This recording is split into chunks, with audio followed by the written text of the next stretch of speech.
गम गणपते नमः। श्रोताओं, आज माघ मास के बुधवार को सुनेंगे भगवान गणेश की कहानी। भगवान गणेश की कहानी सुनने से जीवन में सुख, समृद्धि, सफलता और ज्ञान की प्राप्ति होती है। भगवान गणेश की कथा सुनने से सभी विघ्न और बाधाएं दूर होती है, जीवन से दरिद्रता का नाश होता है। तो आइए भगवान गणेश का ध्यान करते हुए भगवान गणेश की परम पावन और दिव्य पौराणिक कथा का श्रवण करते हैं। प्रेम से बोलिए गणपति बप्पा मोरया, मंगल मूर्ति मोरया। पौराणिक कथा के अनुसार एक बार देवता कई विपदाओं में घिरे थे। तब वह मदद मांगने भगवान शिव के पास आए। उस समय शिव जी कार्तिकेय और गणेश जी के साथ बैठे थे। देवताओं की बात सुनकर शिव जी ने कार्तिकेय और गणेश जी से पूछा कि तुम में से कौन देवताओं के कष्टों का निवारण कर सकता है। तब कार्तिकेय और गणेश जी दोनों ने ही स्वयं को इस कार्य के लिए सक्षम बताया। इस पर भगवान शिव ने दोनों की परीक्षा लेते हुए कहा, तुम दोनों में से जो सबसे पहले पृथ्वी की परिक्रमा करके आएगा वही देवताओं की मदद करने जाएगा। भगवान शिव के मुख से यह वचन सुनते ही कार्तिकेय भगवान शिव को प्रणाम करके अपने वाहन मोर पर बैठकर पृथ्वी की परिक्रमा के लिए निकल गए। परंतु गणेश जी सोच में पड़ गए कि वह चूहे के ऊपर चढ़कर सारी पृथ्वी की परिक्रमा करेंगे तो इस कार्य में उन्हें बहुत समय लग जाएगा। तभी उन्हें एक उपाय सूझा। गणेश जी अपने स्थान से उठे और अपने माता पिता की 7 बार परिक्रमा करके वापस बैठ गए। परिक्रमा करके लौटने पर कार्तिकेय स्वयं को विजेता बताने लगे। तब शिवजी ने श्री गणेश से पृथ्वी की परिक्रमा ना करने का कारण पूछा। तब गणेश जी ने कहा, हे पिताजी, माता पिता के चरणों में ही समस्त लोक है। यह सुनकर भगवान शिव ने गणेश जी को देवताओं के संकट दूर करने की आज्ञा दी। इस प्रकार भगवान शिव ने गणेश जी को आशीर्वाद दिया, जो तुम्हारा पूजन करेगा उसके तीनों ताप यानी दैहिक ताप, दैविक ताप और भौतिक ताप दूर होंगे। इस व्रत को करने से व्रतधारी के सभी तरह के दुख दूर होंगे।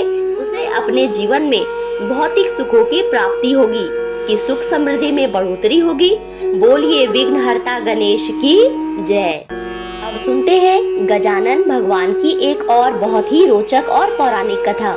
एक समय की बात है, विष्णु भगवान का विवाह लक्ष्मी जी के साथ निश्चित हो गया। विवाह की तैयारी होने लगी। सभी देवताओं को निमंत्रण भेजे गए, परंतु गणेश जी को निमंत्रण नहीं मिला। कारण जो भी रहा हो, अब भगवान विष्णु की बारात जाने का समय आ गया।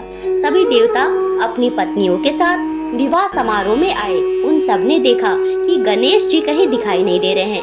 तब वे आपस में चर्चा करने लगे कि क्या गणेश जी को न्योता नहीं मिला है या स्वयं गणेश जी आए ही नहीं है। सभी को इस बात पर आश्चर्य होने लगा। तभी सबने विचार किया कि विष्णु भगवान से ही इसका कारण पूछा जाए। भगवान विष्णु से पूछने पर उन्होंने कहा, हमने गणेश जी के पिता भोलेनाथ महादेव को न्योता भेजा है। यदि गणेश जी अपने पिता के साथ आना चाहते हो तो आ सकते हैं। अलग से न्योता देने की कोई आवश्यकता ही नहीं थी। दूसरी बात यह है कि उनको 1.25 मन मूंग, 1.25 मन चावल, 1.25 मन घी और 1.25 मन लड्डू का भोजन दिन भर में चाहिए। यदि गणेश जी नहीं आएंगे तो कोई बात नहीं, दूसरों के घर जाके इतना सारा खाना पीना अच्छा भी नहीं लगता। इतनी वार्ता कर ही रहे थे कि किसी एक ने सुझाव दिया, यदि गणेश जी आ भी जाएं तो उनको द्वारपाल बनाकर बैठा देंगे कि आप घर की देखरेख करना। आप तो चूहे पर बैठकर धीरे धीरे चलोगे तो बारात से बहुत पीछे रह जाओगे। यह सुझाव भी सबको पसंद आया तो विष्णु भगवान ने अपनी सहमति दे दी। होना क्या था, इतने में गणेश जी वहां आ पहुँचे और उन्हें समझा बुझाकर घर की रखवाली करने बैठा दिया और बारात चल दी। तब नारद जी ने देखा कि गणेश जी तो दरवाजे पर ही बैठे हैं, तो वे गणेश जी के पास गए और रुकने का कारण पूछा। गणेश जी कहने लगे कि भगवान विष्णु ने मेरा बहुत अपमान किया है। नारद जी ने कहा कि आप अपनी मूषक सेना को आगे भेज दें तो वह रास्ता खोद देगी, जिससे उनके वाहन धरती में धंस जाएंगे। तब आपको सम्मान पूर्वक बुलाना पड़ेगा। अब तो गणेश जी ने नारद जी की बात मान ली और अपनी मूषक सेना जल्दी से आगे भेज दी और मूषक सेना ने पूरी जमीन खाली कर दी। जब बारात वहां से निकली तो रथों के पहिए धरती में धंस गए। लाख कोशिशें की परंतु पहिए नहीं निकले। सभी ने अपने अपने उपाय किए परंतु पहिए निकले तो नहीं बल्कि जगह जगह से टूट गए। किसी की समझ में नहीं आ रहा था कि अब क्या किया जाए। तब तो नारद जी ने कहा, आप आप लोगों ने गणेश जी का अपमान करके अच्छा नहीं किया। यदि उन्हें मनाकर लाया जाए तो आपका यह कार्य निर्विघ्न सिद्ध होगा और यह संकट टल जाएगा। शंकर भगवान ने अपने दूत नंदी को भेजा और वे गणेश जी को लेकर आए। गणेश जी का आदर सम्मान के साथ पूजन किया। तब कहीं रथ के पहिए निकले। अब रथ के पहिए निकल तो गए, परंतु वे टूटे फूटे थे, तो उन्हें सुधारे कौन? पास के खेत में एक किसान काम कर रहा था, उसे बुलाया गया। उसने अपना कार्य करने से पहले श्री गणेशाय नमः कहकर गणेश जी की वंदना करने लगा। देखते ही देखते उसने सभी पहियों को ठीक कर दिया। तब वह किसान कहने लगा, हे देवताओं, आपने सर्वप्रथम गणेश जी को नहीं मनाया होगा और ना उनकी पूजा की होगी, इसीलिए तो आपके साथ यह संकट आया है। हम तो मूर्ख अज्ञानी हैं, फिर भी पहले गणपति बप्पा को पूजते हैं, उनका ध्यान करते हैं। आप लोग तो देवतागण हैं, फिर भी आप गणेश जी को कैसे भूल गए? अब आप लोग भगवान श्री गणेश जी की जय बोलकर जाएं तो देखिए आपके सारे काम बन जाएंगे, कोई संकट भी नहीं आएगा। ऐसा कहते हुए बारात वहाँ से चल दी। विष्णु भगवान का लक्ष्मी जी के साथ विवाह संपन्न करा के सभी सकुशल घर लौट आए। हे गणेश महाराज, आपने विष्णु जी को जैसो कारज सारियो ऐसो कारज सबको सिद्ध करियो। बोलो गजानन भगवान की जय, संकट नाशन भगवान की जय, प्रथम पूज्य भगवान की जय। अब सुनते हैं भगवान गणेश की पृथ्वी भ्रमण की कथा। पौराणिक कथा के अनुसार एक बार भगवान गणेश अपने माता पिता भगवान शिव और माता पार्वती के साथ धरती लोक पर भ्रमण करने आए। भ्रमण करते हुए वे एक खेतों के बीच से गुजरे। जब गणेश जी उस खेत के बीच से गुजर रहे थे तो उन्होंने अपने हाथों से उस खेत में जो भी लगा था उसको तोड़ते गए। अनजाने में ही उन्होंने उसे खा लिया। जब उन्होंने उसे खा लिया तब उन्हें पता चला कि वो तो तिल था, वो तिल के खेत थे। जब भगवान शिव और माता पार्वती को इस बात का पता चला कि भगवान गणेश ने अनजाने में ही किसी का तिल खा लिया था, तो अब तो वो उनके ऋणी हो गए। भगवान शिव और माता पार्वती ने भगवान गणेश को समझाया और बताया कि अब उन्हें आगे क्या करना है, और वे गणेश भगवान को धरती पर ही छोड़ के वापस कैलाश लौट गए। भगवान गणेश ने उस परिवार को ढूंढा जिसका वो खेत था। पता चला कि वो एक बुढ़िया का खेत था जो अपने 5 बेटे के साथ रहती थी। भगवान गणेश उसके घर गए। वह बुढ़िया अत्यंत ही गरीब थी, जिसके पास एक छोटी सी झोपड़ी थी और खाने के लिए जो भी भिक्षा में मिलता था उससे वह थोड़ा सा खाना खाती और थोड़ा सा खेती करती, जिसको बेचकर उसके परिवार का गुजर बसर होता था। माघ का महीना था, इसीलिए उसने अपने खेतों में तिल लगा के रखा था। भगवान गणेश ने भी एक छोटे बच्चे का रूप धारण किया और वे उस बुढ़िया के घर पहुंच गए। वहां पहुंच के आवाज लगाई, माँ, क्या यहाँ कोई रहता है? मुझे भूख लगी है। बुढ़िया ने बाहर निकलकर देखा तो बाहर उसके बेटे के जैसा ही एक और लड़का खड़ा था। बुढ़िया ने बोला, मेरे पास खाने के लिए हाँ कुछ तो होगा ही। ऐसा कहकर वह देखने चली गई और उसे जो कुछ भी मिला उसने लाके गणेश भगवान को दिया और बोला, मेरे पास तो बस यही है, इतना ही खा लो। गणेश भगवान ने खाया और बोला, माँ, क्या मैं भी आपके साथ यहाँ रह सकता हूँ? मेरे पास रहने के लिए कोई जगह नहीं है, फिर मैं कहाँ जाऊँ? मुझे तो यहाँ का रास्ता भी मालूम नहीं है। बुढ़िया ने सोचा, इतने छोटे से जगह में मैं अपने 5 बेटे के साथ रहती हूँ, उनको ही मैं क्या खिलाऊं? मुझे तो वो ही सामान नहीं जुटता। ऐसे में मैं एक और बच्चे को रखकर उसे क्या खिलाऊंगी? कहाँ से खाना लाऊंगी? यह सब सोच के बुढ़िया चिंतित हो गई। भगवान गणेश ने बोला, माता, जो आपको मिलेगा मैं उस पे से ही खाऊंगा। जहाँ आप बोलोगे मैं वहीं पे सोऊंगा। जब आपके बेटे भिक्षा मांगने जाएंगे मैं भी उनके साथ जाऊंगा और हम सब भिक्षा मांग के लाएंगे और आप उसी से भोजन बनाना। बुढ़िया ने उसकी बात मान ली। आखिरकार वो एक माँ थी, तो उसने बोला, ठीक है, तुम भी हमारे साथ इसी झोपड़ी में रहो। और फिर भगवान गणेश उनके साथ वहीं रहने लगे।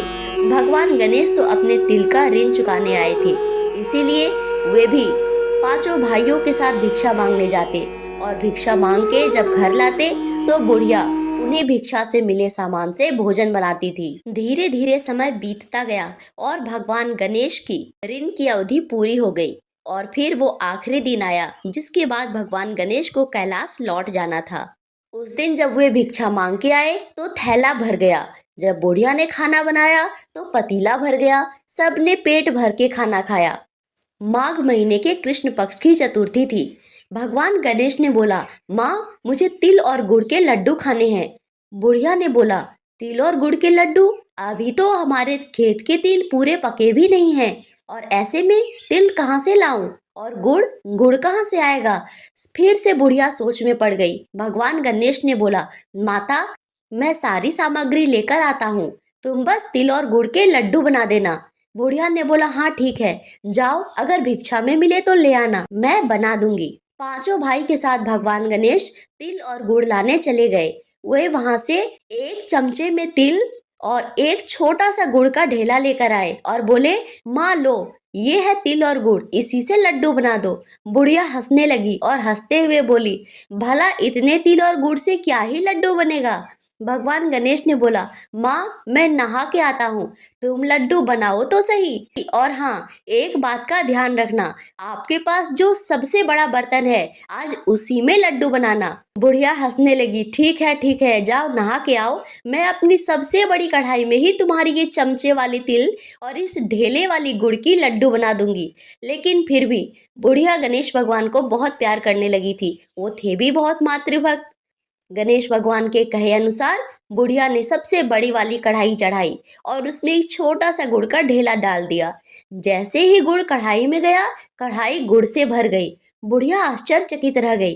फिर उसने तिल देखा, इतने गुड़ में अगर मैं इतने तिल डालूंगी अब लड्डू तो नहीं बनेगा, क्या करूं?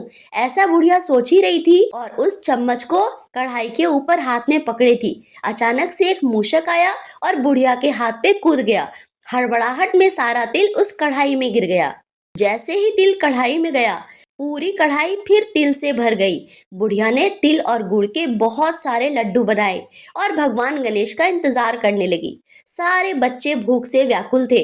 माँ खाना दो ना, इतनी अच्छी सुगंध आ रही है। उन्होंने पहले कभी इतने सारे लड्डू नहीं देखे थे। देखते ही बच्चों के मन में माँ खाने दो ना, माँ खाने दो ना, ऐसा वो कहने लगे। पर बुढ़िया बोली, ठहर जा, गणेश को भी आने दे, सब मिलके एक साथ खाएंगे। लेकिन बहुत देर हो गया पर भगवान गणेश नहीं आए। तो माँ ने भगवान गणेश के लिए एक थाली में लड्डू निकालकर अलग से रख दिया और फिर अपने पांचों बच्चों को खाने के लिए दे दिया। जब सारे बच्चे बाहर में बैठ के खाना खा रहे थे और बुढ़िया गणेश भगवान की थाली के पास बैठकर गणेश भगवान की प्रतीक्षा कर रही थी, उसी समय उसने देखा कि एक एक करके सारे लड्डू गायब होते जा रहे हैं। बुढ़िया आश्चर्य से ये देख रही थी। उसी समय भगवान गणेश अपने असली स्वरूप में वहां प्रकट हुए और बोले, माता मैंने तुम्हारे खेतों से तिल ले लिया था, जिसका ऋण चुकाने के लिए मैं तुम्हारे घर में रहा था। अब मेरा ऋण पूरा हुआ, अतः अब मैं वापस जा रहा हूँ। बुढ़िया भगवान गणेश को देखकर हाथ जोड़े खड़ी थी। करुणा भाव से अश्रु की धारा बहे जा रहे थे। भगवान गणेश की कृपा से उसका वो झोपड़ी महल में बदल चुका था। उसके शरीर पे अच्छी पोशाकें आ गई थी। उसके सारे बच्चे जो एक पत्ते में खाना खा रहे थे, स्वर्ण की थाली में खाना खा रहे थे। उसका घर अन्न और धन से भर गया। सभी प्रेम से बोलिए, भगवान गणेश की जय।